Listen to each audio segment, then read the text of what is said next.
Everyone, welcome to my channel. मैं हूं सोनम और आप देख रहे हो अपना विद्यालय यूट्यूब। आज के इस वीडियो में हम पढ़ेंगे क्लास 12 इंग्लिश के एक ऐसे टॉपिक जो है सेंट्रल आइडिया। इसमें हम पढ़ेंगे ऑन हिज ब्लाइंडनेस, जो जॉन मिल्टन इसके पोएट है, इनके द्वारा ये लिखी गई ऑन हिज ब्लाइंडनेस, जो एक बहुत ही इम्पोर्टेंट सेंट्रल आइडिया है और ये आपके बोर्ड एग्जाम में 7 मार्क्स 7 नंबर के आते हैं। तो इसमें हम आपको ये भी बताएंगे central idea on his blindness के बताएंगे और उसके हिंदी अनुवाद भी बताएंगे।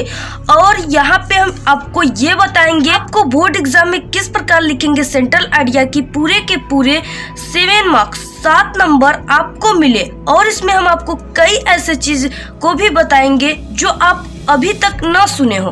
तो यहाँ पे सेंट्रल आइडिया आपको इस प्रकार हेडिंग डाल देना है, फिर उसके बाद हमारा सेंट्रल आइडिया भी स्टार्ट होता है। तो यहाँ पे the poem on his blindness is a personal sonnet of John Milton. तो यहाँ पे जो ऑन हिज ब्लाइंडनेस का अर्थ है वो है उसके अंधेपन। ठीक है, ये जो कविताएं हैं ये उसके अंधेपन अर्थात जो जॉन मिल्टन है वो स्वयं अपने अंधेपन का इस कविता में वर्णन किए हैं। ठीक है, तो यहाँ पे इन्हीं के बारे में ये कविताएं लिखी गई है और इन्होंने स्वयं लिखी है अपने बारे में, अपने अंधेपन के बारे में। तो यहाँ पे the poem on his blindness is a personal sonnet of John Milton. तो देखिए यहाँ पे जो सबसे इम्पोर्टेंट आपको बात हमारी ध्यान में रखना है वो है कि आप अगर सेंट्रल आइडिया लिखते हैं तो आपको द पोयम फिर उसके बाद जो इसमें नाम है, ठीक है, जो इसमें पोयम का नाम है उसे आपको ब्लैक पेन से लिखना है और जो इसमें पोएट है उसे भी क्या करना है, ब्लैक पेन से, और इस प्रकार कामा इन्वर्टेड कामा में लिखना है। ठीक है, तो यहाँ पे आप लिखेंगे इस प्रकार, तभी आपको पूरे के पूरे 7 नंबर मिलेंगे। तो यहाँ पे the poem on his blindness is a personal sonnet of John Milton. यहाँ पे ये कहा गया है कि अंधेपन की कविताएं, ठीक है, अंधेपन की कविताएं जॉन मिल्टन का निजी गीत अर्थात गाता है। ठीक है, जैसे व्यक्तिगत गाथा है। हमने आपको पहले ही बताया कि ये अपने ही अंधेपन के बारे में इस कविता में लिखेंगे। फिर उसके बाद this poem shows the firm faith of out in God. तो यहाँ पे कहा गया है कि यह कविता ईश्वर में दृढ़ विश्वास को दर्शाती है। ठीक है, सोच यानी दर्शाना, फर्म फेथ यानी दृढ़ विश्वास, ठीक है, को दर्शाती है।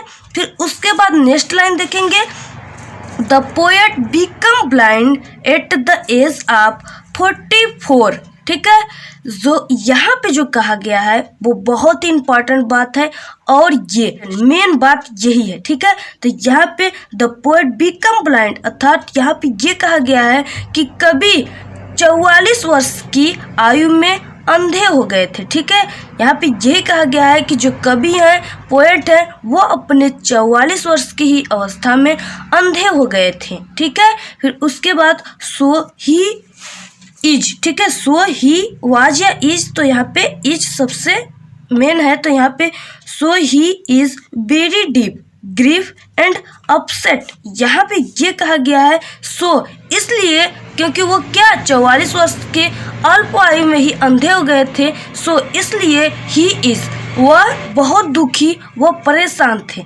ग्रीफ यानी डीप यानी बहुत गहरे अर्थात, ठीक है, ग्रीफ यानी दुखी और अपसेट यानी परेशान। ठीक है, तो यहाँ पे वो बहुत दुखी और परेशान थे। बिकॉज क्योंकि he can not use his poetic talent in the active service of God.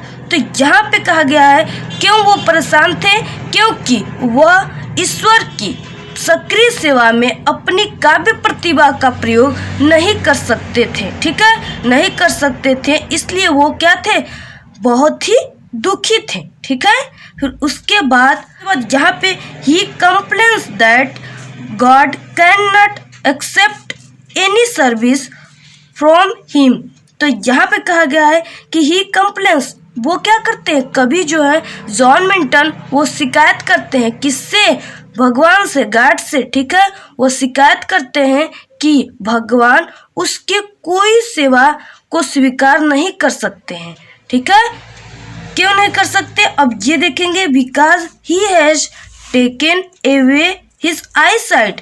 यहाँ पे क्या कहा गया है, क्योंकि क्यों नहीं स्वीकार कर सकते, क्योंकि उसने अपनी दृष्टि को क्या कर लिया है, हटा लिया है। ठीक है, क्योंकि जॉन मिंटल कह रहे हैं, स्वयं कह रहे हैं कि उन्होंने जो गॉड है, ईश्वर है, वो हमारे पर से अपने दृष्टि अर्थात नजरों को हटा लिए हैं, इसलिए ठीक है वो हमारे किसी भी सेवा को स्वीकार नहीं कर सकते। बट सुन, लेकिन जल्द ही, ठीक है, बट सुन लेकिन जल्द ही, but soon he realized that God does not want any returns for his gifts।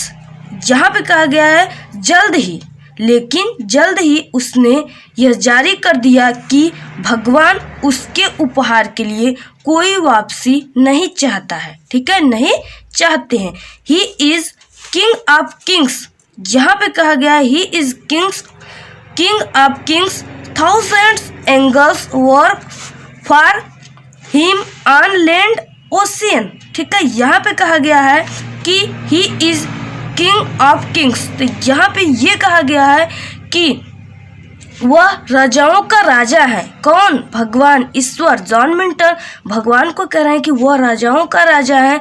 हजारों लोग उनके लिए भूमि महासागर पे काम करते हैं। ठीक है, यही कहा गया है। फिर उसके बाद वी शुड दस हैव फेथ इन गॉड। तो यहाँ पे कहा गया है इसलिए हमें ईश्वर पर भरोसा अर्थात विश्वास करना चाहिए। ठीक है, दस यानी इस प्रकार हमें ईश्वर पे भरोसा और विश्वास करना चाहिए।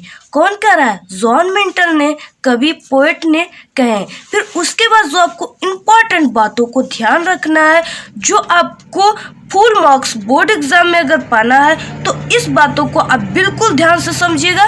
तो यहाँ पे जो लास्ट हमारा है वो है एप्रिसिएशन ऑफ द पोएम। ठीक है, कविताओं का सराहना यहाँ पे बताया गया है, एप्रिसिएशन ऑफ द पोएम। तो यहाँ पे जब आप appreciation of the poem central idea के साथ लिखेंगे तभी आपको पूरे के पूरे, कोई भी टीचर अगर आपके कॉपी को चेक करेंगे तो वो पूरे के पूरे आपको नंबर देंगे। तो यहाँ पे this poem is a famous sonnet of John Milton. तो यहाँ पे आपको एप्रिसिएशन ऑफ द पोएम को डालना है हेडिंग, और यहाँ पे नंबर 1 डालकर लिखना है this poem is a famous sonnet of John Milton. यहाँ कहा गया है कि यह कविता जॉन मिंटल की एक प्रसिद्ध गाथा है। ठीक है, क्योंकि ये जो अंधेपन की कहानी है वो जॉन मिंटल की स्वयं गाथा है। फिर उसके बाद this poem shows the poet strong believe in God. यह कविता भगवान में कवि के मजबूत विश्वास को दर्शाती है। ये कविता भगवान में कवि के मजबूत विश्वास को दर्शाती है। फिर उसके बाद कहा गया है आपका जो थर्ड लाइन है वो है it is in the form of Italian sonnet. यहाँ पे कहा गया है कि यह गाथा, यह जो गाथा है वो क्या है? इटालियन है। ठीक है, इटालियन गाथा ये है। जो यहाँ पे इन्होंने लिखा है वो इटालियन शब्दों में इसको लिखा है, कहे थे। ठीक है, तो ये हो गए 3 एप्रिसिएशन ऑफ द पोएम, जिसके लिखने पर आपके जो सेंट्रल आइडिया है उसमें 4 चांद लग जाएंगे, जिससे कि और भी अच्छा आपके सेंट्रल आइडिया लगेंगे और आपको पूरे के पूरे 7 नंबर आपके बोर्ड एग्जाम में, पूरे के पूरे 7 नंबर आपको सेंट्रल आइडिया में मिलेंगे। तो इससे पहले हम अपना विद्यालय यूट्यूब चैनल पर सेंट्रल आइडिया को बता चुके हैं। जो इम्पोर्टेंट है वो है जैसे द ट्रू ब्यूटी और character of A happy life. ठीक है, 2 सेंट्रल आइडिया को बता चुके हैं जो काफ़ी इम्पोर्टेंट है। फिर उसके बाद ये थर्ड सेंट्रल आइडिया था ऑन हिज ब्लाइंडनेस, जो कई स्टूडेंट ने कमेंट किए थे, इसलिए हमने इस वीडियो को बना दिया। फिलहाल बनाने वाले भी थे। तो आपको ये वीडियो कैसा लगा? अगर वीडियो पसंद आए तो प्लीज़ वीडियो को लाइक करें, और चैनल पर नए हैं तो चैनल को सब्सक्राइब करें, और शेयर करना ना भूलें, कमेंट करना ना भूलें। Thank you, all the very best, bye bye.